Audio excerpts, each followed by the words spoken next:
Well, on many episodes of Not Your Average Globetrotter, we discuss the fantasies versus the realities of life abroad. And in this episode, I wanted to specifically talk about why it is that so many people look to leave Italy. And not just those who are from here, but there are many people who move to Italy and decide that after not such a long time, it's maybe not actually the best choice for them. I'm Rafael Di Furia, back at it again for another episode of Not Your Average Globetrotter, and roll that intro. In the land of pizza, pasta, and amore, you find that there are many things that really draw people in. The lifestyle, the people, the food. There are so many things that really make this country an amazing place to be able to call home. There are so many travel blogs, Instagram reels, and TikTok videos talking about, oh my gosh, how amazing is this country? Look at this little thing. Look at the cost of this. Look at the cost of that. Look at this experience. Look at my Italian apartment. Look at my this. Look at my that. Granted, I have made a few of those videos myself, and of course, there are those things which are a legitimate draw to the country, but of course, what are the things that keep you here? What are the things that will actually make a person stay? And with so many people who are looking to come and make Italy their home, I can't help but think that it is also very important to be able to look at the reason why it is that people are leaving. There has to be some reason why, and it's not just a new thing. Why are there so many Italian Americans, Italian Australians, Italian Brazilians, Italian Argentinians? The Italian diaspora is massive. But why is it that not only in the past, but currently, for those of us who have ancestors who left the country, the reasons why they may have left long ago might be clear, but why is it now in 2025 that people are still leaving the country? But maybe first let's talk about the people who come to the country, whether they are Italian citizens by descent, born abroad, and then decide to come to Italy, or they're from abroad to begin with, have no connection with Italy, and choose to make it their home. Why is it that these people end up leaving? What are some of the most common reasons? So like I was talking about last week, there are a lot of costs that come along with living in the country.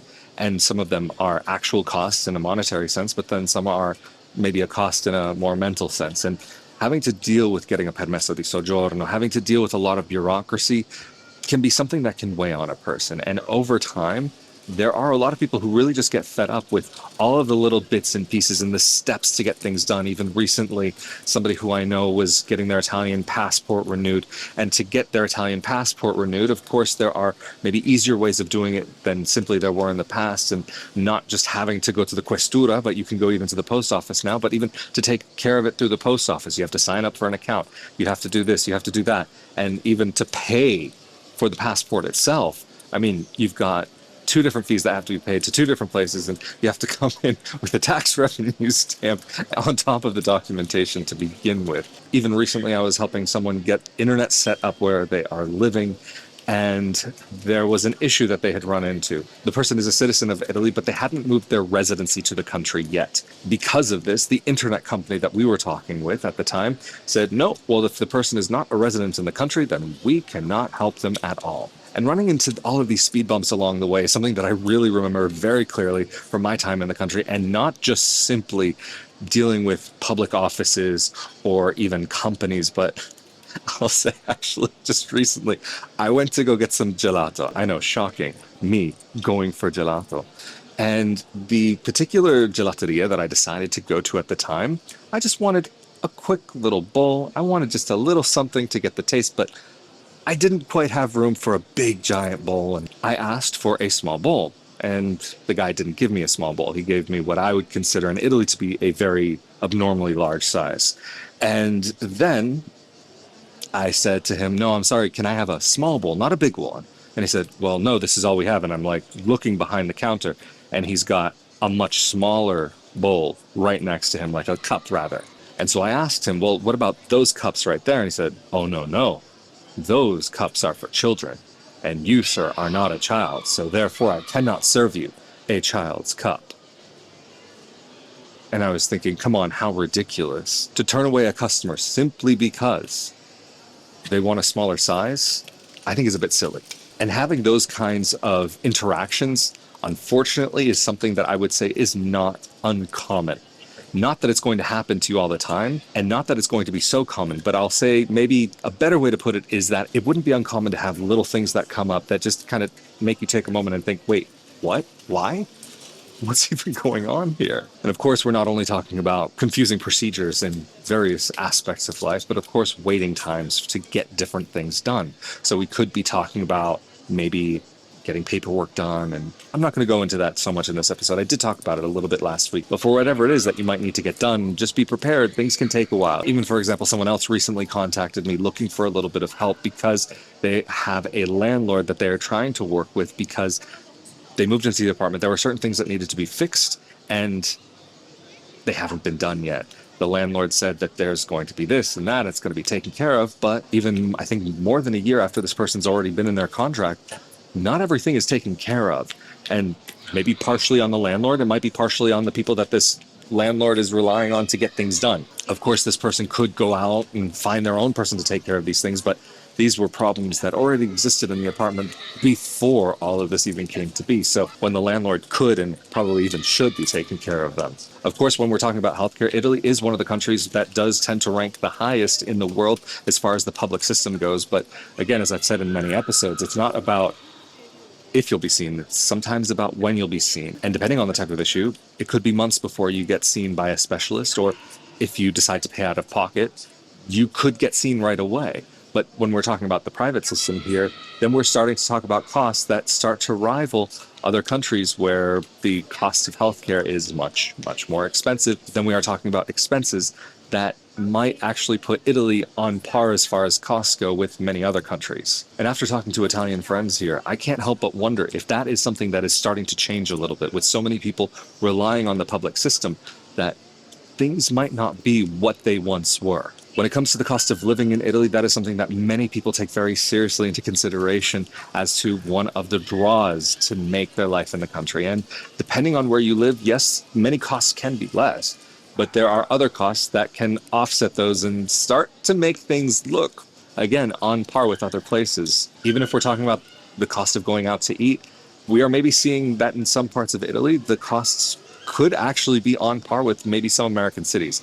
Maybe not necessarily New York, but depending on where you are in Milan, you probably could find places that would be on par with New York City pricing. And if we are talking about the city that I currently find myself in, the city that I keep coming back to each time I'm coming back to Italy now, the cost of living here is not cheap, especially if you compare it to places that are maybe an hour or even 2 hours or even a half an hour or 15 minutes away. You might find 2 or 3 bedroom apartments in the city center or even one of the other nicer neighborhoods in the city anywhere between, say, like 1,300 and 2,000 euros. I've even seen apartments listed in this city around 3,000 or more euros. Of course, for a smaller place, you can find much better pricing, but even if you're looking for a 1-bedroom, from what I've been seeing so far, it would be very difficult to find anything maybe even around 600. Probably 800 plus is where you would start looking at, particularly here. And please keep in mind, these are just some of the prices that I've been seeing recently. That doesn't mean that's going to be what you'll find.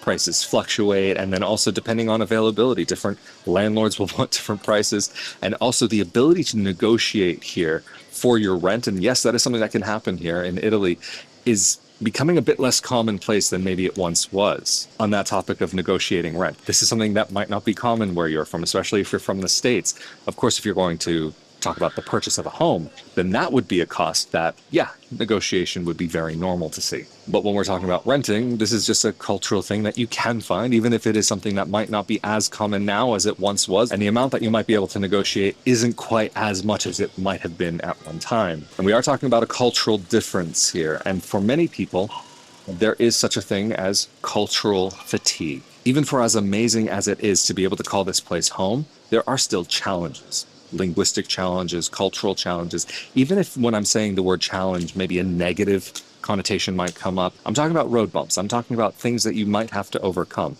Even if you are able to speak a language and really get in there, at the end of the day, sometimes you just want to speak your own language, and thinking in another language can be a challenge. I know for me personally, depending on what language I'm speaking, some days I'm stronger in one language, other days I'm stronger in the other. Sometimes maybe early in the morning it's a little bit easier, or later at night. Depends on the time of the day, depends on the language. And of course, my Italian is far from perfect, but it is enough for functionally getting by, and I'm very comfortable in. There are going to be those times where it's just a little bit more comfortable to be able to explain the finer details of a topic in a language that's more familiar to you, maybe even your own. But one of the biggest things that I see pushing people away after they've spent some time here, that they've come from another country, they have finally realized their dream of making this beautiful country their home, is becoming disillusioned and better understanding the realities that come along with life in this country. Some of the things that I've spoken about so far might be small, some of them might be big. But of course, as I've said again in so many episodes, things add up after a while. And once you've realized the place that maybe you've always been dreaming about, that location that you really enjoyed so many times going to on vacation and now have made your home, and you see the daily realities of living there and how different the vacation is than the actual day-to-day existence, that's something that I've seen many times, people just packing up, leaving and giving up, not coming back, not wanting to come back, not even wanting to give things another chance here. And this definitely plays into something that I believe is that there are different stages in moving abroad. There's the first stage, learning to walk and talk again, and then the stage where you're finally feeling like you can waddle around, toddle again, and just like kind of start getting around on your own. Just before you can actually start hitting the ground running, you see that maybe things are actually a bit tricky. There's a challenge there. But even then, when you are able to walk and run on your own, get out and be free, there are still a lot of challenges that come along. It's just maybe you'll be able to deal with them and handle them better and be more well equipped to be able to do so. Are they going to be the challenges that you are willing to deal with? Everywhere has their positives and their negatives. Which are the negatives that you are willing to deal with? Because maybe there are going to be some really amazing positives in one country and some really amazing positives in the other country. But even if the most amazing positives are outweighing everything else that you could find in another country, if there's a big negative that comes along with it, that could outweigh everything. Really, truly. I mean, maybe even you could think of the most beautiful place in the world, with the most beautiful beaches, the greatest weather, but maybe it's a place where safety might be a concern that you have to take into consideration. So are you interested in having the beautiful sandy beaches, the great weather and everything that comes along with that, but maybe you might get robbed every once in a while?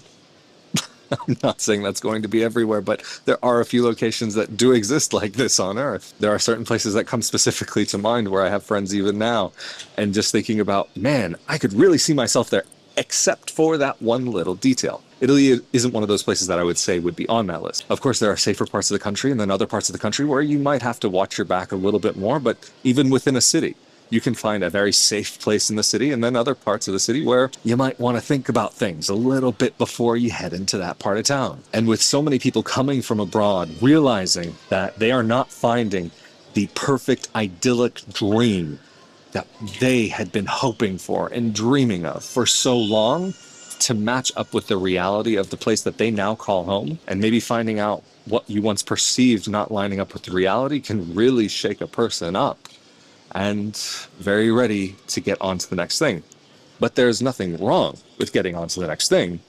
But again, if you are thinking about going to a country and you are seeing that many people are leaving, I think it's important to understand why.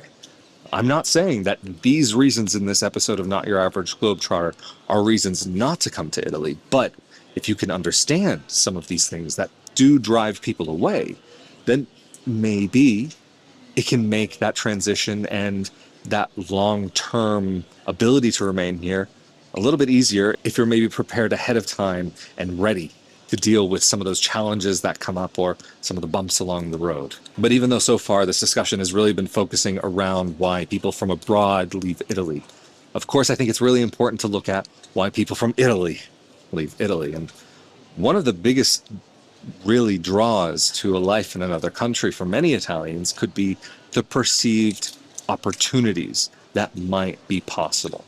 When it comes to making a living in Italy for the same job that you do here, you can get paid much more in another country. That is not something that is new or unique or a surprise, but is just a fact of life for many people, that their position that they could have here does not even come close to what they might be able to find abroad. Even one of the reasons why there is such a brain drain in the country from those who are very highly qualified is that many Italians have really, really amazing qualifications and very highly educated, having all kinds of certificates and degrees and this and that.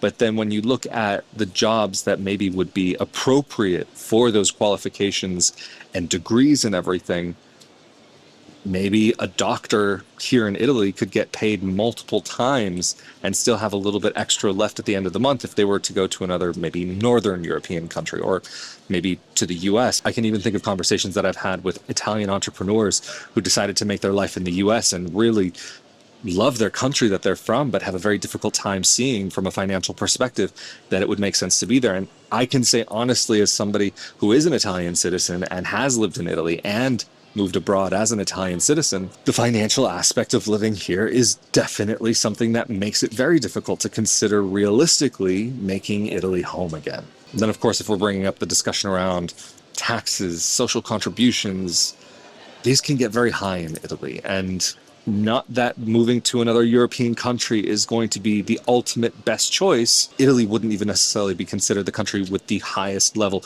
of taxes and social contributions, but they are definitely up there. And like I've mentioned in so many episodes of Not Your Average Globetrotter, if you are the type of person who wants to open up your own business, or you're a little bit more entrepreneurial, or you do want to work freelance, if you start earning quote unquote too much, you almost get penalized for it, and your taxes go up, your social contributions go up. You start having to think about collecting things like sales tax, even if you are still a freelancer.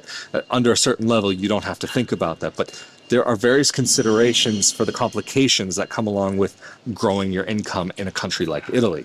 Is it impossible? No, but when we're saying about, yes, there's a certain level that maybe the average person would be in, but then if they want to grow a little bit beyond that, it becomes a challenge.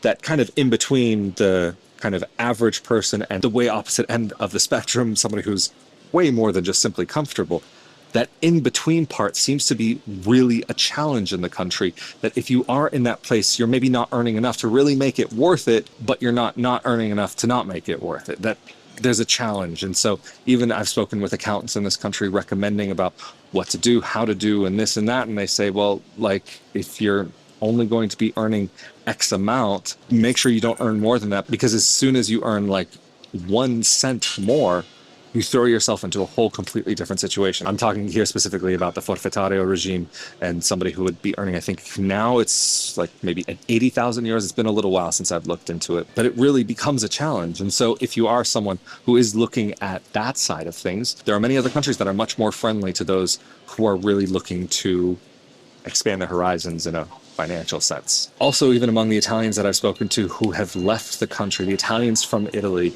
we're also talking about people who have some of the same frustrations about how the systems work here and how public administration, public health, public this, public that, or even the challenges of dealing with private offices. In the average day-to-day experience, going to do your supermarket shopping, maybe going out to a store, going out to the cafe, you're not going to see those. But when it is that you actually have to do the real grown-up things that make all of that possible, that's when you'll start seeing it come up. When you're dealing with your bills, when you're dealing with your bank, with registering your residence. Because again, we're not talking about a country where you just simply move in. Even if you are an Italian citizen, you have to register where you're living. Of course, though, if we are talking about someone who's not living here and they're just traveling here, or they're coming in and going out and they don't have a place where they actually live here, then that's a whole different set of circumstances. Of course, there are legal ways to enjoy Italy without having to jump through all the hoops, but that does mean that you won't actually be living here. And so if you're not actually living here, is that actually accomplishing your goal? It's a give and take. For many people, a vacation a few times a year here, or once a year, or a couple times every few years, that might be enough. But there are many people, I would say myself included, that actually it is far from being enough. And even though I do plan to return to Italy at some point, at this point in my life, while I'm still trying to work and actually have a career, I don't see Italy necessarily as the ideal place to be able to make that happen. Potentially at some point, I think it could be. But like I was talking about before, of course, you have the positives and negatives in any country. And sometimes the positives will outweigh the negatives and the negatives will outweigh the positives. I'm not saying that for me in my particular situation, that the negatives truly outweigh the positives, but I just do see that if I delay that gratification of living here for the time being, that I can maybe come and have a little bit of a better situation for myself personally. Like I've said so many times, Italy is a tricky country.